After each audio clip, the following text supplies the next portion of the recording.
This is a huge deal for Stan Van Gundy. All that grassroots marketing and campaigning, trying to get people to change their minds about it. It finally worked, Stan. You did it. You did this, Stan. Congratulations. Sinead, do you think it takes anything away? Normally we like them to be suited and booted. I was going to say, does it take anything away or you like it? No, I like this. I mean, usually you walk in for the fans to see your swag, but nah, this time around, let them just wear normal outfits.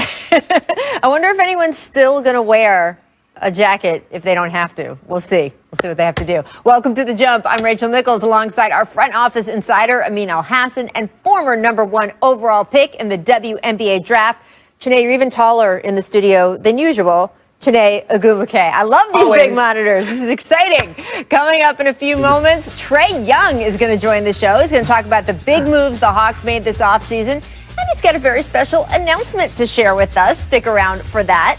First, though, we begin today's show with the latest from Rockets training camp. As we have discussed here on The Jump, James Harden back in Houston and has begun COVID testing protocols so he can eventually participate in Rockets team practice.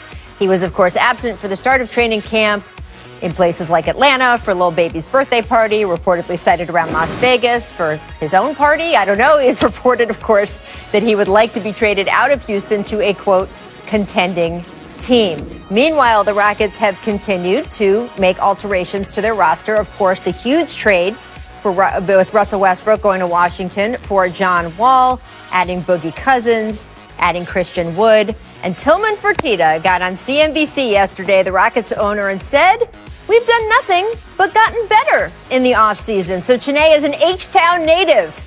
Do you buy Fertitta's comments? Look, that face is amazing, my friend. As I always say, from the 281, the 713, the 832, I always am proud to be Houston Texan. But when I heard those comments, I was a little shocked just because it seems like a smokescreen. Like there's smoke there, like cap. Like this is not the truth necessarily. And maybe this is what he wants us to be and say, oh my goodness, everything's going to be all right. But when there's smoke, right, a smoke screen, there's usually a fire. And it seems like the Rockets are on fire, not the best way. The way I see this really is just that you can't hide from the facts. You know, you do have someone that wants to be there in John Wall, who after injury is going to be on a mission to prove himself, especially with his contract. But overall, the Rockets, they've been moving the last few years with a walking bucket, James Harden, but they haven't been operating with the identity that they needed to find success that will keep him there, which is why he's looking elsewhere. To be fair, Rachel, that longer conversation in that interview, he says a lot of the right things about how James wants to win a championship and how Tillman hopes that it's going to be in Houston where they think they have a chance to do that. And that's all the good kind of cleanup talk you do. That's what you say in public. Behind closed doors, obviously, is a different story. But to say that this team got better, I mean, either you're delusional or you're just really bad at lying. Either way, that doesn't help. You don't need to go that far. He could have stopped at just, hey, we want to win a championship. James wants to win a championship. We'll get it done. But to say that out loud just indicates a complete unnecessary understanding of what's happening. When you think about trading Russell Westbrook, an all-NBA player, who you gave up 8 billion first-round picks to get a year later for a guy who hasn't played in 2 years, and you got 1 first-round pick for that in compensation. There's no way you could tell me that's an upgrade. Even if John Wall is the John Wall that we remember from 2 years ago, he's still not as good as Russell Westbrook is right now. Sinead, we haven't had you on since the trade, Wall and Westbrook. As a Houston native, how do you feel? Honestly, I'm emotionally numb. I'm rooting for John Wall. He, you know, as someone who has come back from injuries myself, right. I think a lot of times you have this mission to prove that you are just as good, if not better than you were before. And I think he will have that motivation. And really, you know, given what he's gone through recently, a fresh start is good for him. But overall for the organization, a lot of the moves, I feel like we're trying to just attach ourselves to value, not necessarily a mission or an identity. Because like for the last few years, we've been centered upon analytics and shooting more threes and going in isolation. But as a team sport where teams win through collaboration, that's sort of where we've let the numbers do the talking instead of the players. And I think that's all James has said. Like, I want a voice in how this thing moves forward. So it is frustrating to witness, but I do think John Wall still provides value in the NBA. We'll see how far he defies expectation. And we'll see how long it takes him, right? We saw with Paul George, Gordon Hayward, guys who miss a significant amount of time. Even if they can stay healthy through the next season when they come back, they're not quite always themselves right away. But John's had more time off than most. We'll have to see how that affects him. I wanted to get to the other side of the whole Rockets-Nets equation because Kevin Durant spoke to the media today, and he was, of course, asked about James Harden. Take a look at this. We all know all these James Harden rumors are out there. And he's been your teammate in the past. What do you think about him and what he might bring if they were to trade for him? I don't think about James Harden at all. I mean, he doesn't play on our team. I mean, I don't think about him. I don't think about him. I mean, I just don't. Where's the best landing spot, Harden, then, long term? Do you think it is Brooklyn? Do you think it's Philadelphia? Or do you think it's best for him to stay in Houston? Rachel, if I could, I want to go off the board, and I'm going to say Golden State is the best landing spot for him. Hear me out, right? One of the things that Houston wants in return is high-value assets. We know in the conversations with Brooklyn, while we love Karis LeVert, Spencer Dinwiddie's a solid player, Jared Allen's a nice big, those aren't high-value players the way that Houston wants in return. Golden State is one of the few locations in the league that can offer high-value assets and still give James Harden a realistic chance of winning a championship. Obviously, without Klay Thompson, that task is a little harder, but I think he fits in with what they would be building towards the future, and it would cost them, obviously, that Minnesota pick next year, very lightly protected. It would probably cost them James Wiseman, who, of course, they love and fits a need for them right now, but the ability to say Curry, Harden, Klay, Draymond as your top four, ooh, that's pretty hard to say no to if you're Golden State. Look, Amin, I'm actually not mad at that. Okay, I'm going to probably stick with something that was on the board, but when you talk about Golden State, I think people don't give Steph Curry too much accolades in this regard, in the sense that he's probably one of the most low-maintenance superstars. He had no problem taking more so a media backseat to Kevin Durant and letting him shine, knowing that he is unguardable at 7 feet and one of the best offensive players in the game. So I'm not mad at you, Amin. I will say, though, when it comes to James Harden, I think it's been clear that the Rockets, there are many attempts to find a partner in crime for James Harden. Like, that time has expired, unfortunately. And plus, with fairly new ownership, a new GM, he needs a partner in crime. And I think now that the Nets are like a no-go, or I forgot who it was, like, I don't know that woman. Was it J-Lo? Right. I think stuff like Mariah Carey once said that to J-Lo. Right, that's the vibes that I get watching that. It was Mariah Carey. Seeing big picture here, I think the 76ers could be really interesting considering his former GM is there and Daryl Morey. Plus, that gives him a good chance to win, contend. And I do like the idea of James Harden and Joel Embiid together, because Joel Embiid will give you, 23 and 12 in the paint, and James can give you 30 from the perimeter. Now, I know there will have to be a sweetener. I don't know if you can keep all the players in Philly, but I do see that working in Philly, James and Joel tag teaming. Even though Golden State, that was off the board, I'm not mad at it. I am looking at the 76ers and also Meek Mill's Instagram, since we're already talking musicians. Absolutely. Well, there's a video clip of the woman giving like a deposition or something, and she's like, I'm sorry, I do not know that man. I do not know that man. And that's what I heard today. Kiki Palmer. Right. Sorry, this man. It's Kiki Palmer. Shout out to Kiki. But Rachel, I do want to point out something. We mentioned Houston as a possibility. I think that thing is burnt. And this is very similar to what happened in Minnesota a few years ago, 2 years ago, however, 100 years ago now with this pandemic, with Jimmy Butler. And believe it or not, I think Jimmy and James Harden are doing the same exact thing. The difference is Jimmy's very confrontational, in-your-face style was to show up to practice, humiliate everybody, and then go do a sit-down interview with you afterwards, reiterating a desire to get traded. James is not confrontational like that. His way is to not show up, but then very publicly show why he's not showing up. It's not because he's working out at some gym somewhere. It's because he's going out and partying. He's making it clear to the Houston Rockets, who foolishly announced, we're prepared for things to get uncomfortable. Ladies and gentlemen, this is what uncomfortable looks like.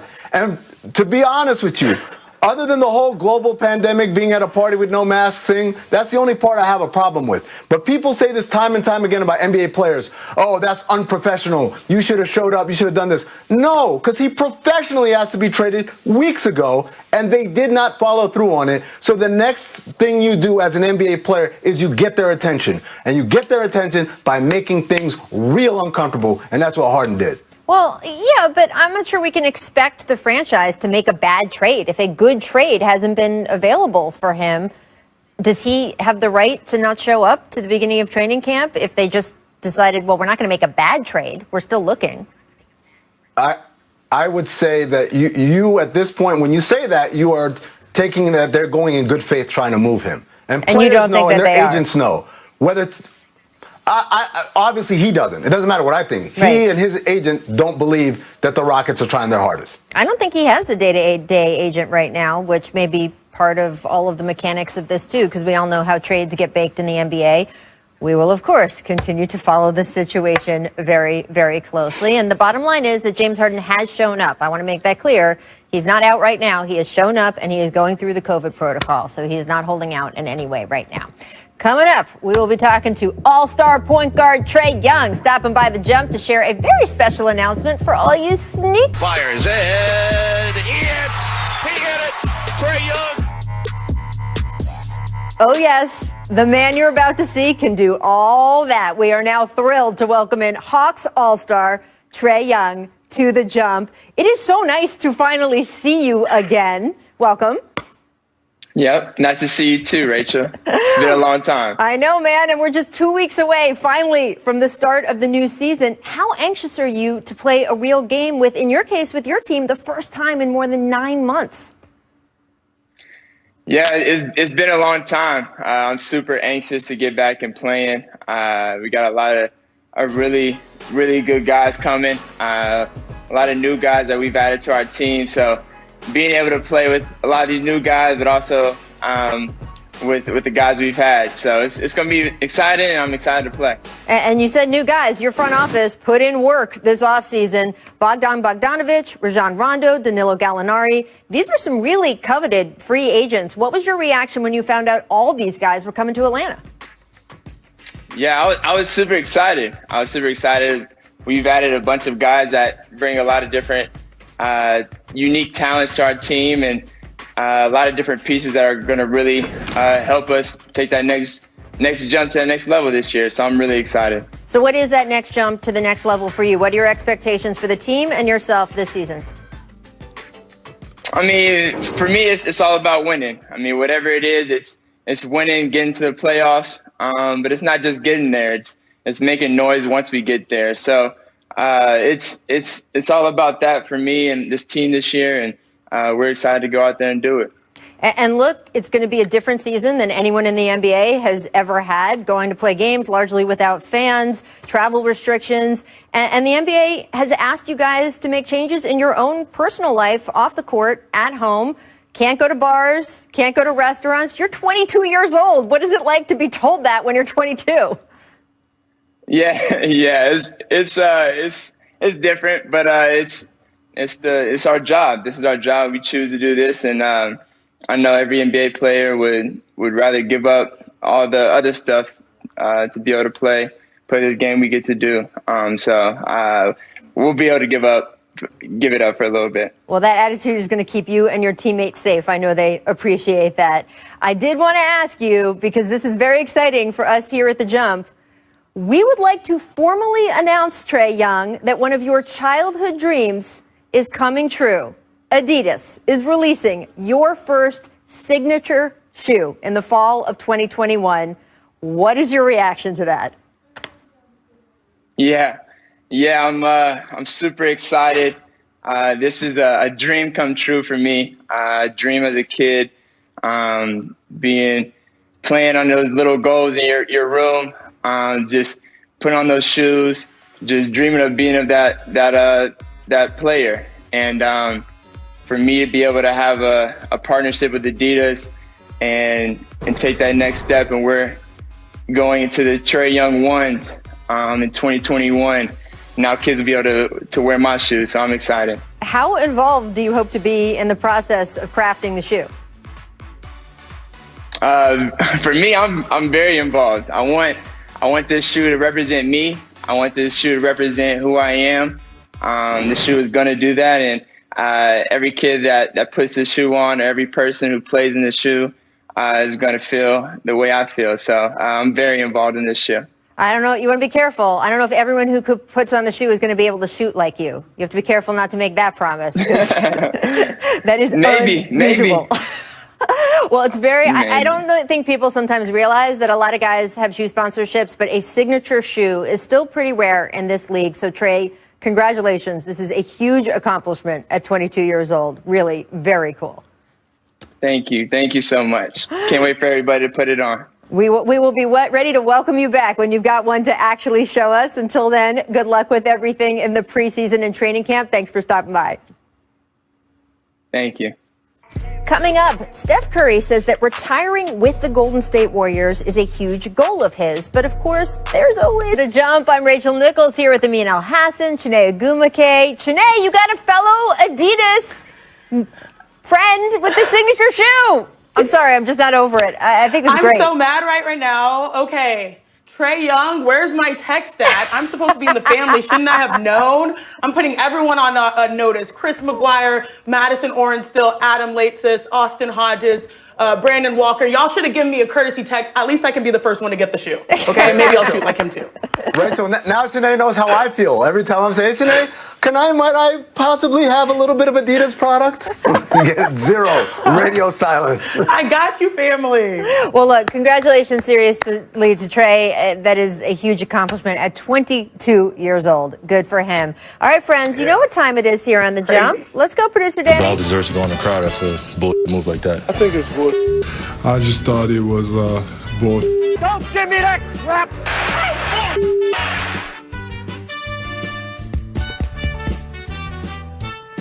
Oh, yes, BS or real talk. We give you the quotes. You tell us how true you think they are. Let's get started with two-time most valuable player, Stephen Curry. He says, quote, everything is on the table when it comes to extension talks with the Warriors. And here is what he said about his long-term plans. Take a listen. We have conversations. I mean, everything's on the table right now. I know just in terms of everything I talked about being a Warrior and what the future holds. Obviously fully committed on what that is, and understanding that I got to do what's right for me and the team, and having those conversations. I feel blessed to be in that position where I can say that and truly believe it. So it's a matter of just letting things kind of play out the way that they should, and that's kind of where we're at right now. All right, guys, so get your emojis ready. Is Curry saying he wants to retire a Warrior? BS or real talk? Emojis up. Let me see. What? All right, Amin, I would like you to explain your 100, and also, bonus question, how easy or hard is this going to be for him, given the complexities of keeping a guy with one team his whole career? Well, Rachel, you kind of blew the lead right there, because what I was going to say was I 100% believe that is his intention. That's what he wants to do. It's the only franchise he's known. But because we know how the NBA works, it's kind of BS. Nobody does this, right? Dirk, Kobe Bryant, Reggie Miller. Name one other person who's played 10 plus years with the same franchise and retired there. We can't name any because the way this league works is at some point you are going to be a diminishing value for the franchise, and they will move on in order to secure a brighter future or else get dragged down with it. And the reality is Steph does have strong ties to the Charlotte area. I expect him one day to play for the Charlotte Hornets. So I believe him, but I don't think it's going to happen. That can be true. That can be true, Amin. But you know what's really funny? You know, when I got to Stanford in 2010 as a basketball player and a student, that's when the Warriors really started turning around. And Steph Curry is synonymous with Golden State, especially with this new late success. And I feel like this is a team now currently constructed, and even for the years in the future, that has an opportunity to win as long as he steps on the court. And we're talking about how many years he's been in the league. He's already been, I know he has a baby face, and we call him a baby face assassin like Devin Booker too, but he's entering his 12th season, right? And he's the longest tenured player in the league still with his original team. meaning he is the only guy, the longest time with the team. I don't think he's going to mess that up, maybe for Charlotte, but I can see him staying in Golden State for the whole time. Well, and look, some of it is up to Tim Duncan and Manu. Well, some of it is up to the player, though. I mean, you mentioned Dirk, right? Okay, well, Dirk took a lot of pay cuts to stay with the Warriors. He worked with the team in terms of roster maneuvering, and he also decided it was more important for him to stay with Dirk to stay with the Mavericks than it was to maybe go chase a title somewhere else. There were years where they weren't good and he could have gone somewhere else, but instead he wanted to stay in Dallas. So part of this is going to be up to Steph, and part of it will just be difficult, but we'll see if he can do it. Steph Curry's pulled off the difficult plenty of times before. We'll keep talking about West point guards, guys, because I want to move on to Dame Lillard. Much like Steph, Dame is known for his extended range, earning the nickname Logo Lillard for his frequent shots from more than 30 feet. But apparently, he's planning to extend his range even further this season. Here's what he said when asked if he would shoot from half court in a game this season. This was from The Athletic's Jason Quick. Quote, "Very possible. Obviously, I'm not just going to be out here every game firing every shot from half court, or maybe not even every 20 games. Might be once or twice the whole season that I feel like, F it. If I get in a game and I hit 3 threes in a row, that's when you should have your eyes open, because it might be going up from half court at that point." Dame says he's going to shoot half court, BS or real talk, guys. Emojis up. Let's see him. There we go. Chanae, give it to me. All right, let me tell you this. Damian Lillard is going to shoot. Shooters shoot. And again, we saw this especially late in the playoffs when it came to the bubble, making that push. They were double teaming him around the hash mark, even double teaming him as he crossed half court to force the ball out of his hands.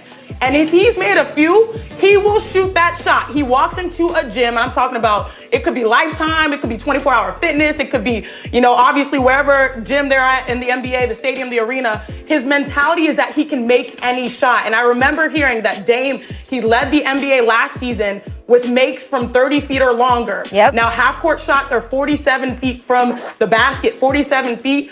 He's working on it, and I'm telling you, if he is shooting it, he believes he can make it. And if he believes he can make it, he's going to take it in an NBA game. Yeah, his percentage was highest to over 30 attempts. Absolutely. Yeah, Chanae, you're absolutely right. The effect that it has on opposing defenses, it stretches everybody out, so it gives more space for the other four players on the court offensively. But the other thing is, he works on it. He's done it before. He's great at it. He does it all the time. That's what makes it allowable. And because of that, he has organizational support, right? Anyone can say, I'm going to shoot from half court, but without organizational support, and that means your teammates, your coaches, everybody, you can't really do this in a game. Chanae, can you imagine pulling up from half court in the middle of the game, not letting anybody know? Look, I got my sister on my squad. She's actually here in LA right now. I've got Derek Fisher. That's my friend. Derek Fisher is my coach with the LA Sparks. He would let me shoot it once, and then he'd pull me over and be like, Chanae, I'm serious here. And then I probably wouldn't shoot it again. That's cute and all, but okay, we're in the middle of a game. Thank you very much. All right, guys. Coming up on this show after April. This is for the win. Got it! Wow! No one in the world would have believed that the Phoenix Suns were going to go 8-0. You gain the respect of the league, okay? Now we got to build on it. Chris Paul is headed to the Suns via trade. Chris Paul had a significant voice in this, wanted to go to Phoenix. I done known Book for a long time, and, he's a dog. You know what I mean? Like, he's really competitive. When we hoop and play against each other, we be about to fight. But I'm really excited to see what CP3 does for Devin Booker and Aiden out there. Chris Paul just wins. He wins everywhere he goes. He's one of the best clutch players in the league. He's a finisher. They're going to be good next year. All right, so the cliffhanger for the Phoenix Suns, where we last left them, was, of course, that red-hot 8-0 run in the bubble, although they didn't qualify for the play-in tournament because they were playing in the Western Conference. Amin, was the bubble success a blip or a trend? So we're talking about last year's Suns, not the one that has Chris Paul and Jay Crowder and Etuan Moore. Well, are they going to continue that success? Again, taking the new acquisitions out of this, just in the context of the returning group, I would say it's a blip. Yes, they were 8-0 in the bubble. Why are you taking the new acquisitions out of it? Let them have their new acquisitions. Because that's what I talked about with the producers before the show. Rachel, don't make this harder on me than it needs to be. Live in the real world. Live in the world where they've made the trade. The same team that went 8-0 went 23-59 outside the bubble. You don't get to throw that away. But obviously, with new additions, means you can take some of the good things that they did and try to turn them into habits rather than something that just happened because they were all at camp for a couple of weeks. So I feel like this is really, though, a trend because I'm going to live on Earth where the acquisitions will actually suit up this season. Thank you, Tanae. And this is more so like a testament, thank you, Rach, to how Devin Booker has improved. We started off with the bubble run, and in the bubble, he averaged, 30 and about 6 assists on 50% shooting. They have a big three now. And they have players now that can really boost them coming in off the bench. I'm talking about Jay Crowder. You already have Dario Saric. So these guys really have improved. If you're going to put it on paper, this is what I wish for my Rockets, but we're talking about the Suns. They made acquisitions that actually translate to more points, and now I think they have a better shot this year. Well, here are the Suns games that fans are going to want to binge watch in the first half of this season. The Suns face the Mavericks on December 23rd. That's their first game of the year, which you can see right here on ESPN. They also have a big matchup with John Morant and the Grizzlies on Martin Luther King Day. Janae, with CP3 in the fold, are there any chemistry concerns about fitting in with this young new team? Oh, absolutely not. No concerns at all when it comes to chemistry, just because he is a professional. Everyone knows him as Mr. President in the NBA, PA Players Association. So I am not worried about that regard at all. Well, I mean, we know that Chris is a total pro. I'm in no way saying that he would cause problems. I mean, more just, hey, when you throw new groups of guys together, sometimes it takes a minute, right?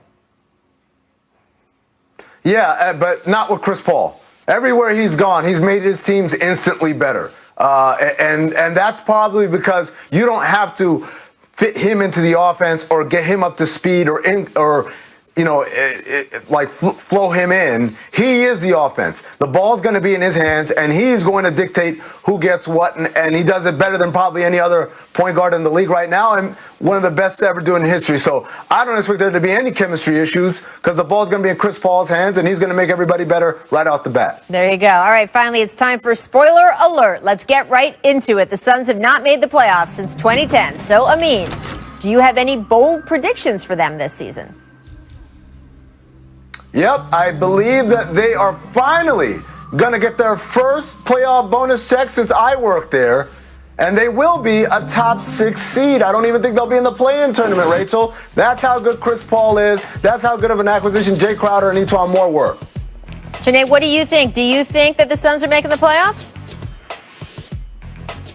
I think that it takes preparation, opportunity, and luck, and they were prepared, especially with the development, going into the bubble now with more offensive-minded players, a deeper roster. I think that they have a good chance now. The West is absolutely loaded. We've got the LA teams. We've got Denver, Dallas, Utah, Golden State even. I know we're missing Klay Thompson, but this is one thing I love about your show. It's your producers and your nuggets. And Schwartz sent me a really good nugget that Phoenix was 15 points per 100 possessions worse offensively with Booker off the floor last season than when he was on. And they went from being, a top number 2 offense when he played, when he took some rest. They were far from that, very at the bottom of the bunch.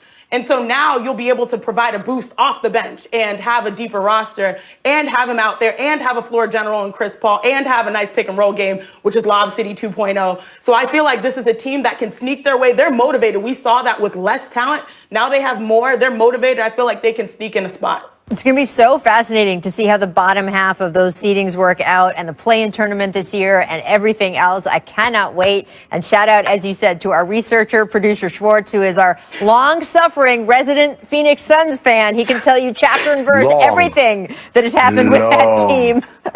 And he, like so many Phoenix fans, deserve just a little better this season. Hopefully they will get it. Coming up, Frank Vogel says it is, quote, probably unlikely that LeBron and AD will play. One is they lost their main backup big in Mason Plumlee to the Detroit Pistons this offseason. But 2, overall, they lost a lot of good defensive players. This is a team that's really potent offensively, but is struggling to find defensive players. And Bobo has an opportunity to get a real shot at the rotation by being a rim protector and a defender out there.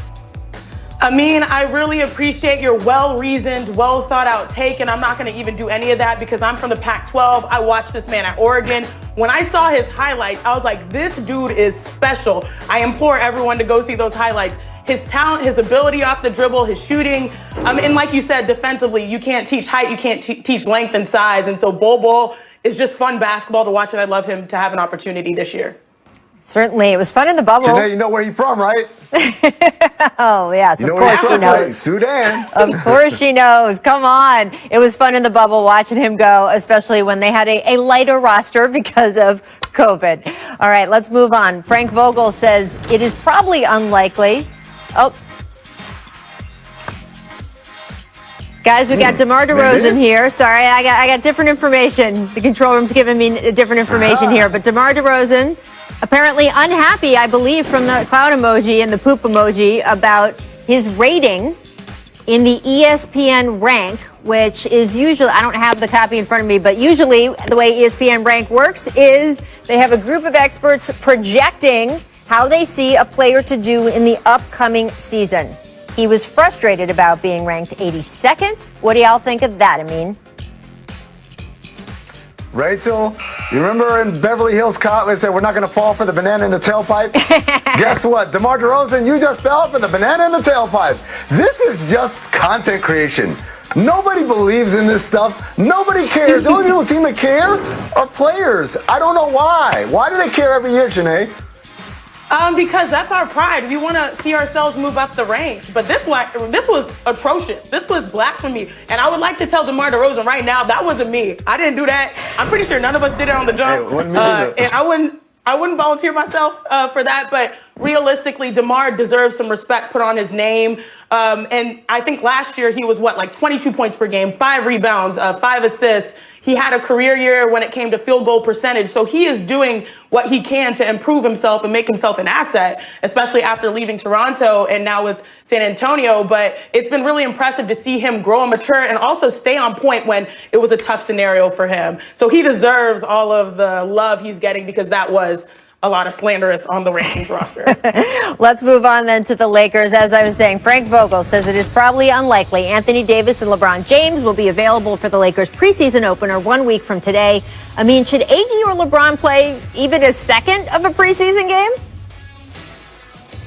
Yeah, maybe the last one, maybe one, two of them, not obviously spaced out, just a little bit, get the juices flowing, just remember what it's like to go up and down the court. Nothing too serious. No, I can't go with that. I'm thinking that, they don't play any at all. 2 seconds, 3 seconds, too many. Just because these guys were dealing with, for the first time ever, such a short turnaround. And when we look at the Lakers, I mean, resting is going to be important, especially considering the new load management rules, where in those primetime games, they can't rest or else they'll deal with the NBA and potential fines. So I see this as a play it safe scenario. This is the first time we're dealing with this, and I feel like the Stars will deliver once the games start, but this is just preseason. All right, I want to get to back-to-back MVP Giannis Antetokounmpo. He is speaking to the media today, and here is what he said when asked about the state of his contract that has been of such conversation. Take a listen. Right now, Eric, I'm not focusing on that. I know my agent Alex and John Horst and the Bucks ownership are focusing on about those discussions, and I'm just trying to focus in myself, how I can get better, how I can help my teammates be better, how can we be ready Saturday to play our first preseason game. Giannis, of course, has an offer for a Supermax sitting in front of him. He has until December 21st to sign it. If he doesn't sign it, it's not like he's asking for a trade. He has said he wants to stay with the Bucks through the season. He would have the opportunity, if he doesn't sign it by the time opening night happens, he could sign it next offseason, or he could become a free agent next offseason, which the Bucks certainly would like to avoid. Giannis also said it is not a title or bust situation for Milwaukee in his eyes this season. So, what's your reaction to all of that? My reaction is if he had a strong desire to stay in Milwaukee, he'd sign the Supermax extension. Now, obviously, he's still got a couple of weeks before he has to make that decision. But the reality is no one in Milwaukee can feel good if he doesn't sign it by then. That doesn't mean it's all over, but clearly something has shaken his confidence in the situation for him not to take this enormous big bag of money right now. Yeah, and I think Giannis, he really has shown just in that one instance, that one clip that we just got, sort of a masterclass in deflecting. And that's exactly what we want to do as athletes. When you're dealing with a potential contract situation, I mean, a lot of things are nuanced, and it's better to have your representatives talk for you and just focus on the basketball. And if I'm Giannis, especially with the way that they exited the playoffs and the bubble, I'm focusing on my game. We saw this with the start of, after that whole period where they lost. He cleans social media, he takes a break, he recalibrates, he goes on vacation. I saw all those yacht pics and all that type of stuff, but he's still working and grinding. And so he's going to try to put himself in the best position to improve on basketball, and he'll leave everything else to the people that deserve to handle it. Well, look, it's complicated, right? We know where he comes from. We know how hard his family had to work just to put food on the table. The idea of being able to sign a contract for $232 million, that is security for your entire family that cannot be matched. On the other hand, there is optionality with deciding to kick the can down the road for another season. And Giannis has said over and over how competitive he is, how much he wants to win, and it will be